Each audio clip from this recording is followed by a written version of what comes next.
नमस्कार, मैं हूँ पूजा पुनेठा और आप सुन रहे हैं बाल खबरनामा। इंडिया फॉर चिल्ड्रन की तरफ से आपका स्वागत है। आज 28 मई और दिन शनिवार है। एक नज़र सुर्खियों पर डालते हैं। अमेरिकी स्कूल में गोलीबारी, 19 बच्चों समेत 21 की मौत। कोर्ट ने कहा, पॉक्सो के मामले में अभिभावक नहीं कर सकते समझौता। नए नियम के तहत 18 साल से कम उम्र के लोगों को नहीं जारी किया जाएगा मोबाइल सिम। कानपुर में 16 साल के नाबालिग का धर्म परिवर्तन कर निकाह करवाया। दिल्ली में 12 साल की बच्ची से सामूहिक दुष्कर्म। पंजाब में 6 साल के बच्चे की बोरवेल में गिरने से मौत। अब खबरें विस्तार से। पंजाब और हरियाणा हाईकोर्ट ने कहा कि पॉक्सो के मामले में अभिभावक पीड़ित नाबालिग की तरफ से समझौता नहीं कर सकते। ऐसे किसी समझौते के आधार पर पॉक्सो मामले को खारिज भी नहीं किया जा सकता। नए नियम के तहत टेलीकॉम कंपनियां 18 साल से कम उम्र के लोगों को सिम जारी नहीं कर पाएंगी। जिन लोगों की मानसिक स्थिति ठीक नहीं है, उन्हें भी सिम जारी नहीं किया जाएगा। उत्तर प्रदेश के कानपुर में एक मौलवी ने 16 साल के नाबालिग का जबरन धर्म परिवर्तन करवाकर 30 साल की महिला से उसका निकाह करवा दिया। महिला 2 बच्चों की मां है। पुलिस ने मौलाना समेत 4 लोगों को गिरफ्तार किया है। पंजाब के होशियारपुर जिले में कुत्ते द्वारा दौड़ाए जाने से 6 साल का बच्चा 100 फुट गहरे बोरवेल में गिर गया। 8 घंटे के रेस्क्यू ऑपरेशन के बावजूद भी बच्चे को बचाया नहीं जा सका। दिल्ली शिक्षा निदेशालय ने स्कूलों को निर्देश दिया है कि छात्रों की सुरक्षा के बारे में हर माह ऑनलाइन रिपोर्ट जारी की जाए। केरल में एक राजनीतिक संगठन द्वारा रैली में बच्चे द्वारा आपत्तिजनक नारे लगवाए जाने पर राष्ट्रीय बाल अधिकार संरक्षण आयोग ने एफआईआर दर्ज करवाने की मांग की है। हैदराबाद में रचाकोंडा पुलिस ने पिछले 8 हफ्ते में 11 बाल विवाह रुकवाने में कामयाबी हासिल की है। अब बाल अपराध से जुड़ी खबरें। दक्षिणी दिल्ली में 12 साल की लड़की से 5-6 लड़कों ने सामूहिक दुष्कर्म किया। बच्ची को पड़ोसी लड़का बहला फुसला कर रेलवे ट्रैक के पास ले गया। वहां 5-6 लड़के पहले से मौजूद थे, जिन्होंने इस वारदात को अंजाम दिया।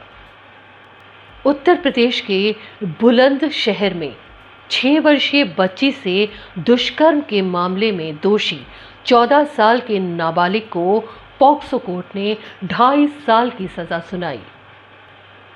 उत्तर प्रदेश के पलवल में नाबालिग से दुष्कर्म के दोषी को 7 साल के कठोर कारावास की सजा सुनाई गई।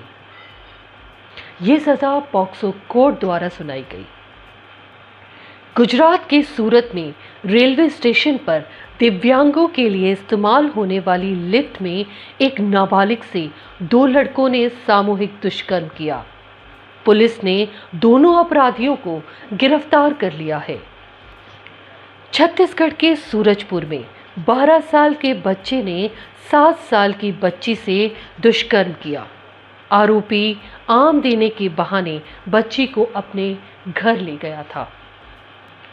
महाराष्ट्र के पालघर में विशेष पॉक्सो कोर्ट ने स्कूल के सुपरिटेंडेंट रहे 41 साल के व्यक्ति को 10वीं क्लास की छात्रा के यौन शोषण के मामले में 5 साल के कठोर कारावास की सजा सुनाई है।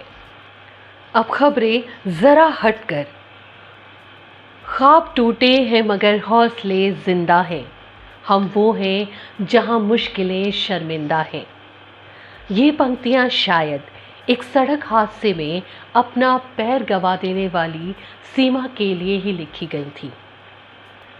दरअसल बिहार के खैरी प्रखंड के फतेहपुर गांव में रहने वाली सीमा का एक पैर हादसे के चलते काटना पड़ा था। इसके बाद भी सीमा ने हिम्मत नहीं हारी और पढ़ाई जारी रखने का फैसला किया। उसका कहना है कि इंसान शारीरिक कमी से नहीं बल्कि मन से हारता है। इसलिए ज़रूरी है कि हम मन को मजबूत बनाए रखें और किसी भी मुश्किल का डट कर सामना करें। सीमा के इस जज्बे को इंडिया फॉर चिल्ड्रन की तरफ से सलाम। जब मुझे यकीन है ईश्वर मेरे साथ है तो फर्क नहीं पड़ता कि कौन मेरे खिलाफ है। कुछ इसी फलसफे के साथ राजस्थान के बाड़मेर जिले से करीब 180 किलोमीटर दूर मंडली गांव में एक बच्चा जन्म लेता है। हालांकि डिलीवरी के बाद उसकी धड़कन रुक जाती है। नर्स निर्मला बिश्नोई तुरंत उसे ऑक्सीजन पर लेती हैं, लेकिन अचानक लाइट चली जाती है और इन्वर्टर भी सपोर्ट नहीं करता। ऐसे में निर्मला बिश्नोई उसे 10 मिनट तक अपने मुंह से सांस लेती हैं और अचानक बच्चा जी उठता है। उसकी धड़कनें चल उठती हैं। नर्स निर्मला बिश्नोई के इस जज्बे को इंडिया फॉर चिल्ड्रन की तरफ से ढेरों सलाम। अब कुछ अंतर्राष्ट्रीय खबरें। अमेरिका के टेक्सास में एक स्कूल में 18 साल के युवक ने की अंधाधुंध गोलीबारी। इसमें 19 बच्चों और 2 शिक्षकों की मौत हो गई। हमलावर को पुलिसकर्मियों द्वारा गिरफ्तार कर लिया गया। सऊदी अरब में पहली बार महिलाओं ने उड़ाया विमान। इस मुल्क के इतिहास में पहली बार था जब उड़ान का संचालन पूरी तरीके से महिलाओं के हाथ में था। इसके क्रू की सभी सदस्य महिलाएं थीं। विमान ने रियाद से उड़ान भरकर जेदा तक का सफर तय किया। वैश्विक संस्था यूनिसेफ ने कहा है कि बाढ़ के चलते उत्तर पूर्वी बांग्लादेश में करीब 15 लाख बच्चे कुपोषण और जल जनित बीमारियों का शिकार हो सकते हैं। चीन ने अपने नागरिकों को कहा है कि वे जल्दी शादी करें और कम से कम 3 बच्चे पैदा करें। नौजवानों की कम होती आबादी के चलते चीन ने ये फैसला किया है। बच्चों की खबरों को जानने के लिए अगले हफ्ते शनिवार को फिर से सुने बाल खबरनामा।